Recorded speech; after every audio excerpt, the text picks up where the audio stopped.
Everyone, सरल academy में आपका स्वागत है। उम्मीद करती हूँ आप सब बढ़िया हैं और आपकी स्टडीज भी बहुत अच्छी चल रही है। कल हमने डिस्कस किया था प्रकाश विद्युत प्रभाव, साथ ही साथ कि इस चैप्टर में आपको पढ़ना क्या क्या है और ये चैप्टर है कितने नंबर का।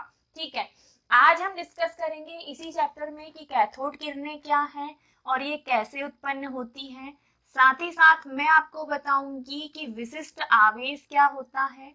विशिष्ट आवेश के बारे में हम डिस्कस करेंगे क्योंकि ऑब्जेक्टिव में आपसे पूछ लेता है बेटा।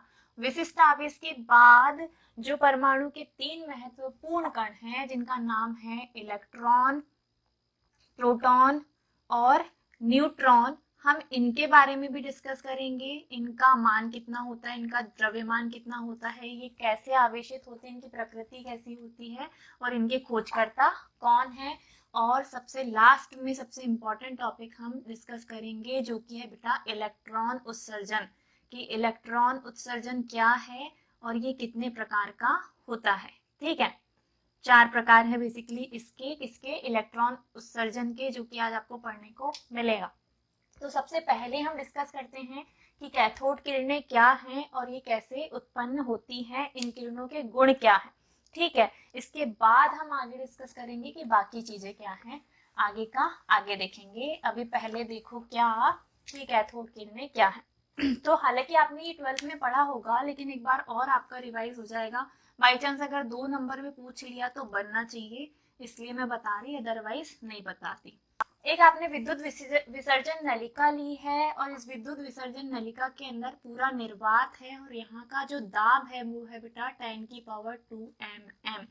इस दाब पर आपने अंदर धातु की बनी 2 प्लेटें लगा के रखी है और इन धात्विक प्लेटों का संबंध हमने बाहर एक बैटरी से किए हैं और जिस पर आपने आरोपित किया है वोल्टेज, और उस वोल्टेज का मान है कितना, लगभग 10,000 वोल्ट। कितना, लगभग 10,000 वोल्ट। अगर ये बैटरी का धन सिरा है और ये बैटरी का ऋण सिरा है तो आगे जो इनसे कनेक्टेड वाली 2 धातु की बनी हुई प्लेटें हैं ना, इनको भी हम 2 इलेक्ट्रोड नाम देंगे। और ये वाला जो इलेक्ट्रोड है वो चूंकि धन सिरे से कनेक्टेड है तो आप इसको नाम दोगे कि ये क्या है, एनोड। ये है बेटा एनोड यानी कि प्लस सिरा। और ये दूसरा वाला है ऋण से कनेक्टेड, तो इसे आप बोलोगे ये है क्या, कैथोड। कैथोड यानी कि ऋण सिरा। ठीक है, हमारा क्वेश्चन ये है कि कैथोड किरणें क्या है। कैथोड किरणें क्या हैं? तो इस एक्सपेरिमेंट के अनुसार जब हम किसी बंद विद्युत नलिका के अंदर, ये एक विद्युत नलिका क्यों, क्योंकि आप यहाँ इलेक्ट्रिसिटी प्रवाहित करेंगे और विसर्जन नलिका है मतलब इलेक्ट्रिसिटी के बाद स्पार्किंग भी होनी है। यहाँ का दाब आपने कितना कम करके रखा है, 10⁻² तक mm तक कम करके रखा है, मतलब बहुत कम दाब है। और इस स्थिति में आप इस नलिका के अंदर विद्युत धारा प्रवाहित कर रहे हैं। जब आप विद्युत धारा प्रवाहित करते हो तो आप देखते हो कि कुछ समय पश्चात ये जो कैथोड वाला सिरा है इससे इलेक्ट्रॉन चलते हैं किस सिरे की ओर, एनोड की ओर। और एनोड के पीछे जब एक कांच की दीवार पर आप देखें, ये वाली कांच की दीवार है, नलिका मतलब ये पीछे की तरफ कांच की दीवार है।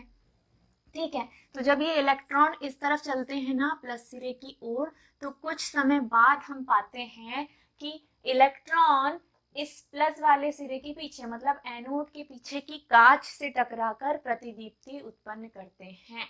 तो इन्हीं किरणों को कहा जाता है बेटा, कौन सी किरणें, कैथोड की किरणें, जो किसके कारण उत्पन्न हुई है, ऋण सिरे यानी कि कैथोड के कारण।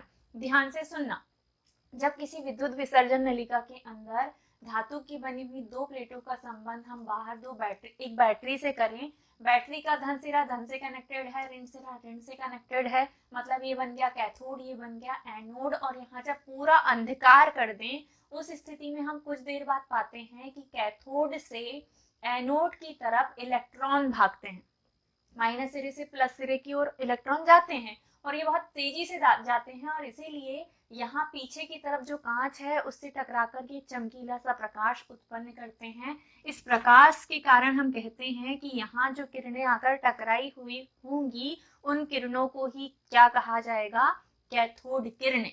क्या कहेंगे बेटा, कैथोड किरणें और कैथोड किरणों की खासियत ये होती है कि चूंकि इलेक्ट्रॉन के कारण उत्पन्न हुई है, इसीलिए कैथोड किरणें कैसी होती हैं, ऋणावेशित। साथ ही साथ ये विद्युत चुंबकीय तरंगे नहीं है, इनका गुण है, ठीक है।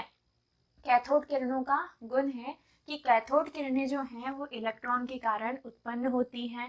कैथोड किरणें विद्युत चुंबकीय क्या बोलते हैं, विद्युत चुंबकीय तरंगे नहीं है, और चूंकि इलेक्ट्रॉन के कारण उत्पन्न होती है, मतलब इनमें पूरी तरह इलेक्ट्रॉन है, इसीलिए कैथोड किरणें ऋणावेशित होती हैं। यहाँ तक क्लियर। अब इसके आगे आपसे क्वेश्चन पूछ सकता है कैथोड किरणों के बाद कि विशिष्ट आवेश क्या है। अब मैं किसकी बात कर रही हूँ, विशिष्ट आवेश की। आपको कैथोड किरणें समझ में आ गई क्या है। इसके बाद मैं अगला क्वेश्चन जो आपको बता रही हूँ वो क्या है, विशिष्ट आवेश। तो विशिष्ट आवेश की डेफिनेशन ये बोलती है कि इलेक्ट्रॉन पर उपस्थित आवेश सॉरी इलेक्ट्रॉन पर उपस्थित आवेश और उसके द्रव्यमान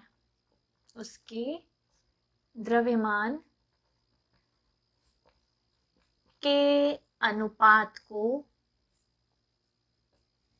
विशिष्ट आवेश कहते हैं। ये आपसे 2 नंबर में पूछ लेगा बेटा, पूछ सकता है, अभी हाफ ईयरली में पूछा भी था। विशिष्ट आवेश कहते हैं। एमपी बोर्ड के लिए क्वेश्चन बहुत इंपॉर्टेंट है, साथ ही साथ बिहार, राजस्थान, सीजी बोर्ड के लिए भी।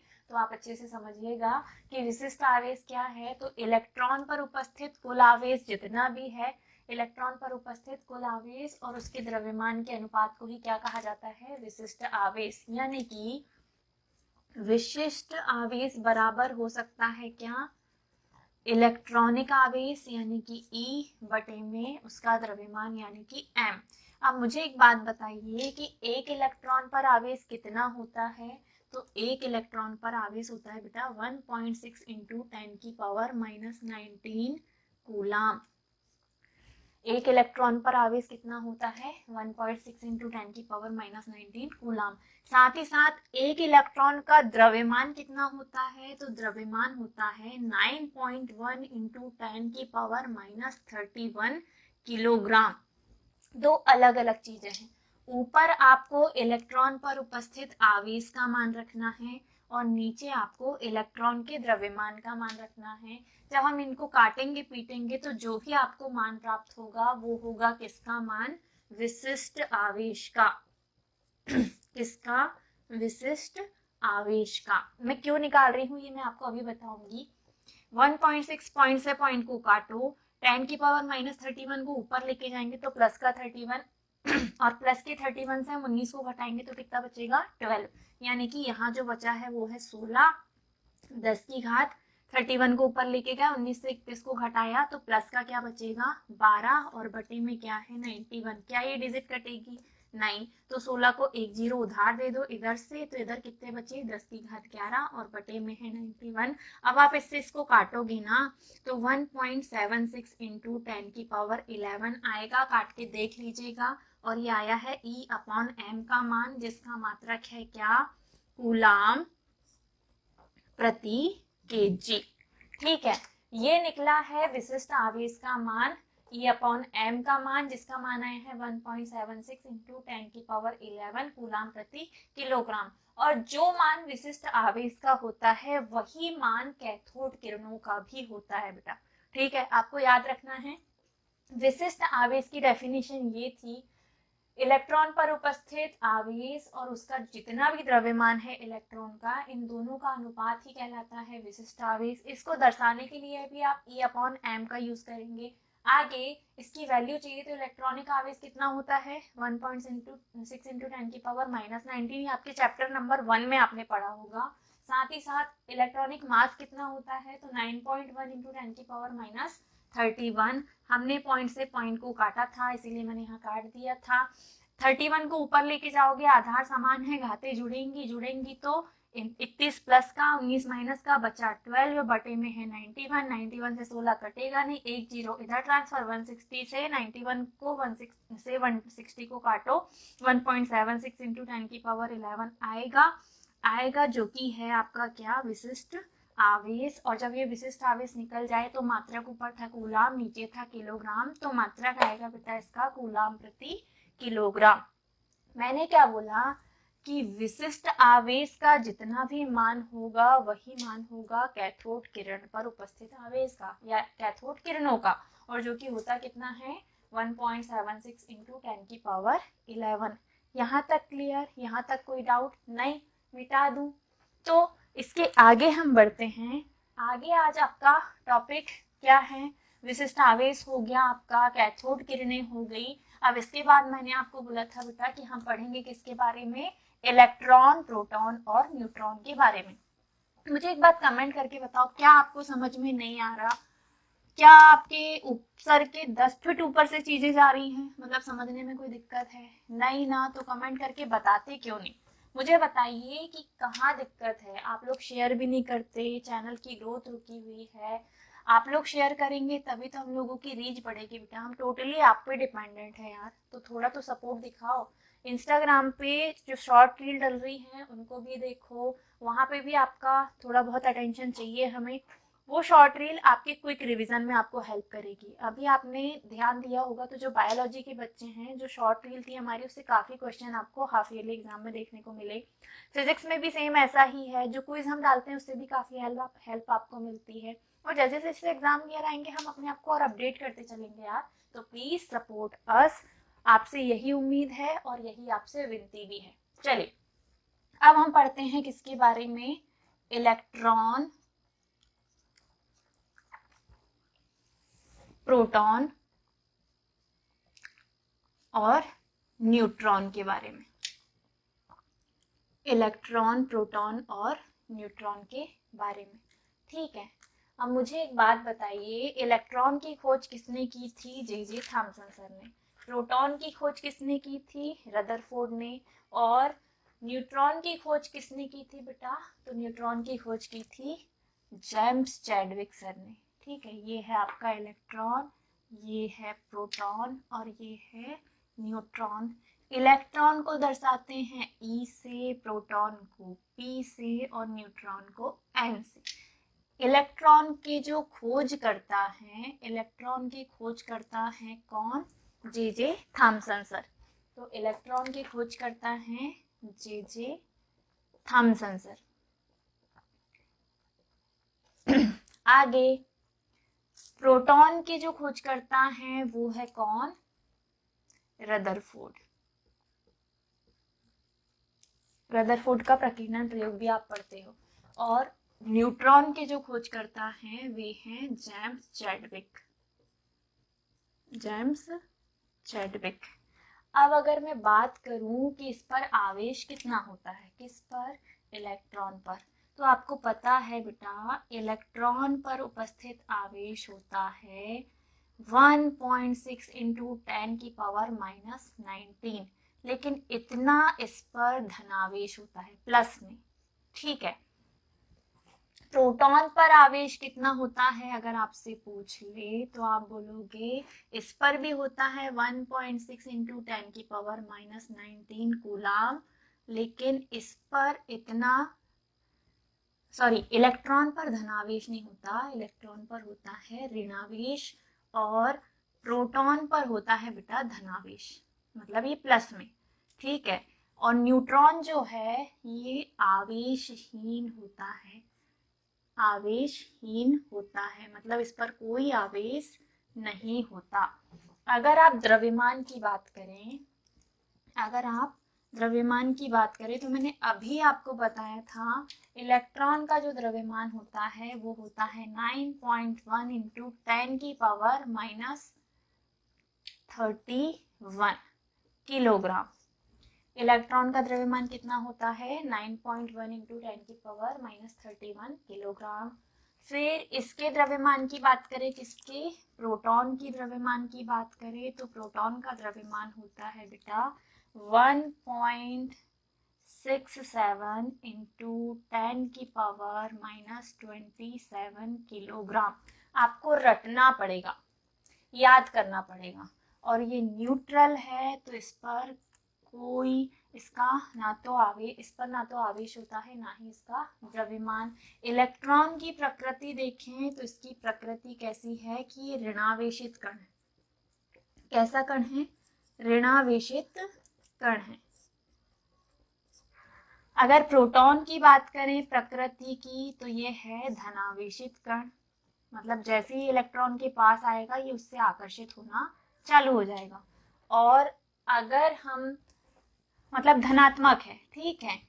न्यूट्रॉन की बात करें प्रकृति की तो ये उदासीन है। ये कैसा है? उदासीन, यानी कि न्यूट्रल। न्यूट्रल का मतलब ये होता है कि इस पर ना धन चार्ज है या ना ही इस पर ऋण चार्ज है, मतलब ना ही आकर्षित होगा और ना ही प्रतिकर्षित होगा। तो सामने जो डिटेल आपको दिख रही है ना, ये विकिरण, द्रव्य एवं विकिरण की द्वैती प्रकृति में आपके ऑब्जेक्टिव के पॉइंट ऑफ व्यू से बहुत ज्यादा इंपॉर्टेंट है। तो प्लीज इसको इग्नोर मत करना। आपको ये चार्ट बहुत अच्छे से याद करना है कि इलेक्ट्रॉन की खोज करने वाले हैं जे थॉमसन सर, प्रोटॉन के रदरफोर्ड और न्यूट्रॉन के हैं बेटा जेम्स चैडविक। इलेक्ट्रॉन मतलब ई, प्रोटॉन पी, न्यूट्रॉन एन। आगे जाके देखोगे तो आवेश इलेक्ट्रॉन पर होता है 1.6 इंटू 10 की पावर -19, प्रोटॉन पर होता है 1.6 इंटू 10 की पावर -19, लेकिन इतना इस पर ऋणावेश है, आप चाहो तो सामने माइनस चार्ज लगा देना, और इतना इस पर धनावेश तो इस पर प्लस। और साथ ही साथ न्यूट्रॉन की बात करें तो ये कैसा कण है? आवेशहीन, मतलब इस पर कोई चार्ज नहीं होता, ना प्लस ना माइनस। इलेक्ट्रॉन की प्रकृति ऋणावेशित है, ये ऋणात्मक कण है। प्रोटॉन की धनावेशित, ये धनात्मक होता है। और न्यूट्रॉन की है उदासीन, यानी कि ये न्यूट्रल होता है। आई होप यहाँ तक की सारी चीजें आपको क्लियर है, और क्लियर है तो थम्स अप कर दो, है ना, मुझे भी पता चल जाए कि आपको सब कुछ समझ में आ गया। मैं आपको एक चीज बताना भूल गई थी, आई थिंक, या लिखवा देती हूँ। जो आपसे पूछता है बेटा कि कैथोड किरणों के गुण क्या है। अभी मैंने आपको कैथोड किरणें पढ़ाया था, उनके बारे में सारी चीजें कि कैसे उत्पन्न होती है। अब आगे 2-3 पॉइंट्स है छोटे छोटे जो मैंने बोले थे, लेकिन चूंकि आप लिख नहीं पाए होंगे तो लिख लीजिए, क्योंकि 2 नंबर के लिए मे भी आपसे पूछ सकता है। तो कैथोड किरणों का पहला गुण ये है कि ये किरणें विद्युत चुंबकीय तरंगे नहीं है। विद्युत चुंबकीय तरंगे नहीं है। ये किरणें विद्युत चुंबकीय तरंगे नहीं है। कैथोड किरणें किसके कारण उत्पन्न हुई थी? तो कैथोड मतलब ऋण सिरे के कारण। तो आप कह सकते हो ये किरणें ऋणावेशित होती हैं। कैथोड किरणें ऋणावेशित होती हैं। और आप क्या कह सकते हो कि ये कितने ऋणावेशित होती है, और ये इलेक्ट्रॉन से मिलकर बनी होती है, और ये इलेक्ट्रॉन से मिलकर बनी होती है। इन किरणों के जो खोज करता है, मुझे बताओ इलेक्ट्रॉन के खोज करता कौन है? अभी बताया था, थॉमसन सर। तो इसके भी जो खोज करता है वो हैं J Thomson sir. J Thomson है। अब आखिरी पॉइंट जो है, इन पर उपस्थित विशिष्ट आवेश, अब भी निकाल के बताया था मैंने आप लोगों को। विशिष्ट आवेश इलेक्ट्रॉन पर जितना होगा उतना ही कैथोड किरणों पर होगा, और इन पर जो विशिष्ट आवेश होगा बेटा वो होगा 1.76 इंटू 10 की पावर 11 कूलाम प्रति किलोग्राम होता है। ठीक है, ये मैंने अभी तुमको निकाल के दिया था कि विशिष्ट आवेश कितना होता है। तो 1.76 इंटू 10 की पावर 11 किलोग्राम कूलाम प्रति किलोग्राम। ये नहीं भी लिखोगे तो चलेगा, लेकिन इतना तो आपको लिखना ही लिखना है, ठीक है, भूलना नहीं है, होता है।